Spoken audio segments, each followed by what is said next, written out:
Praise Lord bless food रेसिपीमध्ये आपणा सर्वांचं खूप मनापासून स्वागत। मुळ्याची भाजी म्हटलं की आधी नाकतोंड मुरडतात, पण मुळ्याची भाजी अत्यंत पौष्टिक आणि चवीला देखील छान असते। तर आज मी मालवणी पद्धतीने मुळ्याचा पाला आणि मुळ्याची भाजी कशी करायची ते दाखवणार आहे। ही भाजी खाल्ल्यानंतर न खाणारे देखील अगदी आवडीने खातील ही खात्री आहे, त्यासाठी रेसिपी पूर्ण बघा। कोकणामध्ये मुळ्याची भाजी खाण्याचं प्रमाण जास्त आहे। इथे मी मुळाही घेतलेला आहे, जो स्वच्छ धुवून घेतलेला आहे, आणि जो मुळ्याचा छान कोवळा पाला आहे तोही स्वच्छ धुवून निथळून घेतलेला आहे। तर आधी जो मुळा आहे त्याची वरची साल वगैरे काढायची, देठ काढायचं। तर कोकणामध्ये शक्यतो मुळ्याची भाजी वेगळी मिळते, म्हणजे छोटे छोटे मुळे असतात आणि जो पाला आहे तो कोवळा असतो। तर इथे जो रेग्युलर मुळा भेटतो तो घेतलेला आहे। उकड्या तांदळाची पेज आणि मुळ्याची भाजी हे कोकणातलं ठरलेलंच असतं, पण जेवणासोबतही ही भाजी छान लागते। त्यामुळे एकदा या पद्धतीने नक्की ट्राय करून बघा। विशेष म्हणजे या भाजीमध्ये खूप कमी साहित्य लागतं आणि अगदी सोपी पद्धत आहे। तर मुळ्याची पूर्ण साल काढून घेतलेली आहे।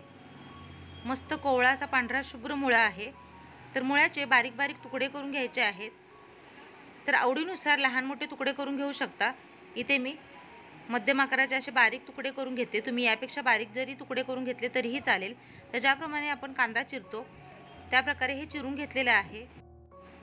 जो मुळ्याचा पाला आहे तो स्वच्छ धुवून निथळून घेतलेला आहे, तो देखील अगदी बारीक चिरून घ्यायचा आहे।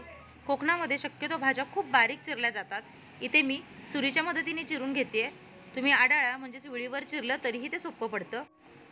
सगळी भाजी छान आधी एकत्र करून घ्यायची आणि त्यानंतर अशी बारीक बारीक चिरून घ्यायची आहे। जे सोयीस्कर पडेल त्याप्रमाणे तुम्ही विळीवर किंवा सुरीवर चिरू शकता। पालेभाज्या चिरताना शक्यतो त्या धुवून मगच चिराव्या। चिरून त्या धुतल्यानंतर त्यातली जी काही पौष्टिक तत्त्व असतात ती निघून जातात।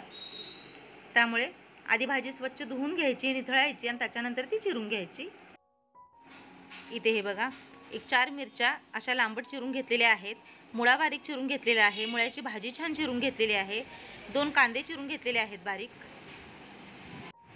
आणि ते भिजवून घेतलेली चणा डाळ आहे, म्हणजे हरभरा डाळ घेतलेली आहे।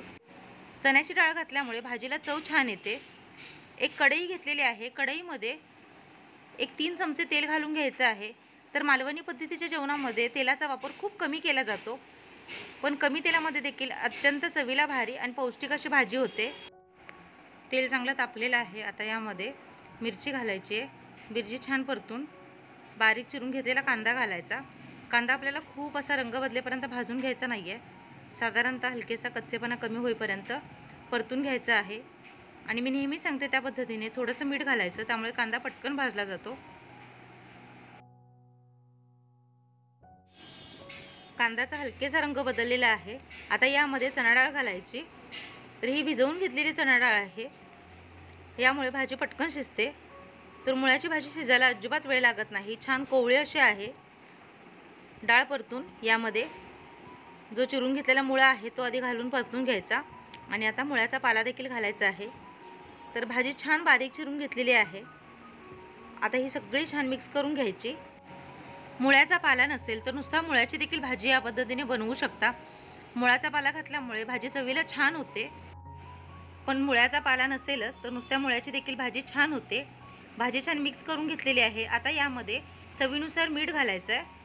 मीठ घालताना अंदाजे आणि चवीनुसारच घालायचं, कारण शिजल्यानंतर साधारणतः मुळ्याचा पाला आटतो, म्हणजे कमी होतो। कोणतीही पालेभाजी असू दे, तर फळभाज्यांच्या तुलनेमध्ये पालेभाज्यांमध्ये मिठाचं प्रमाण कमी ठेवायचं। मीठ घालून भाजी छान पुन्हा मिक्स करून घ्यायची, आणि आता यामध्ये थोडंसं पाणी घालायचं आहे। तर मालवणी पद्धतीची म्हणजे कोकणी पद्धतीने भाजी करताना भाज्यांमध्ये शक्यतो पाण्याचा वापर केला जातो। तर मुळा छान शिजला पाहिजे, डाळही छान शिजली पाहिजे। तर डाळ भिजवून घेतलेली आहे, त्यामुळे शिजायला अजिबात वेळ लागत नाही, पण भाजी छान सॉफ्ट झाली तर खायला बरी लागते। तर झाकून ठेवायची, झाकून एक 2-3 मिनटं हे बघा छान वाफली गेली आहे आणि जवळपास शिजत आलेली आहे। रंग साधारणतः बदललेला आहे, तर खूपही पाणी घालायचं नाही, नाहीतर भाजीचा रंग पूर्णपणे बदलतो। इथे तुम्ही बघू शकता डाळही छान शिजलेली आहे आणि मुळा देखील साधारणतः शिजलेला आहे, भाजीचा रंग आहे तसा टिकून राहिलेला आहे। पुन्हा एक 2 ते 3 मिनिटं मध्यम आचेवर भाजी शिजवून घ्यायची आहे। भाजी अगदी परफेक्ट शिजलेली आहे। आता यामध्ये ओलं खोबरं घालायचं आहे किसलेलं. तर मालवणी पद्धतीचं जेवण हे खोबऱ्याशिवाय अधुरं असतं. तर कमी प्रमाण असू दे जास्त प्रमाण असू दे खोबरं हे घालावंच लागतं. जास्त प्रमाणात वापरणार नसाल काही हरकत नाही, अगदी थोडंसं घातलं तरीही चालेल. खोबरं खात नसाल तर न घालता देखील भाजी छान होते. पण अगदी मालवणी पद्धतीची करायची असेल ओलं खोबरं हे वापरावंच लागतं. खोबरं घालून भाजी छान मिक्स करून घ्यायची आणि आता फक्त एक वाफ देऊन घ्यायची आहे, कारण भाजी पूर्ण शिजलेली आहे. तर हे पहा, एक वाफ काढून झाल्यानंतर मस्त चमचमीत पौष्टिक चवीला भारी अशी मुळा आणि मुळ्याच्या पाल्याची मालवणी पद्धतीने भाजी तयार झालेली आहे. या पद्धतीने एकदा नक्की ट्राय करून बघा. तर उकड्या तांदळाची पेज असू दे, जेवणासोबत असू दे किंवा नुसतीच ही भाजी खायला खूप छान लागते. चॅनलवर नवीन असाल तर सबस्क्राईब करा, लाईक करा, शेअर करा. सगळ्यात महत्त्वाचं म्हणजे जे काही बेल आयकॉन दिसते म्हणजेच घंटी दाबायला अजिबात विसरू नका. भेटूया अशाच एका नवीन आणि पारंपरिक रेसिपीसह. तोपर्यंत स्वस्त रहा, मस्त खा. माझ्या रेसिपीज बघत राहा. रेसिपी बघितली त्याबद्दल खूप मनापासून धन्यवाद.